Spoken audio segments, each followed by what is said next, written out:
琴日中午拍一條 YouTube 片，介紹兩匹嘅心水 Win Play，咁啊兩匹都順利贏咗。咁啊呢一場咧就第二場嘅，咁啊呢隻獵寶勤啊，咁啊即係介紹嗰時係6倍㗎，跑完之後好熱啦，變咗大熱門㗎。咁啊睇睇呢場賽事重演啦嚇。呢隻馬咧都唔係咁多人睇好㗎，因為5班升4班。咁但係咧就我用個實力排序計出嚟呢隻馬咧就實力係超呢班嘅嚇，即係孭個榜。終於咧大勝2個馬位贏嘅。另一匹我推介嘅馬咧就係馬達啦，第8場㗎，咁亦都係順利贏咗嘅。咁啊最尾由10倍咧打落去，差唔多6倍贏㗎呢隻馬。673呢隻。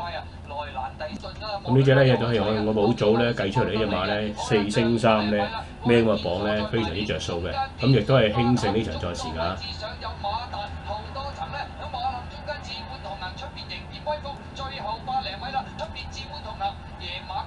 咁啊多啲關注我哋賽馬投資頻道啊嚇。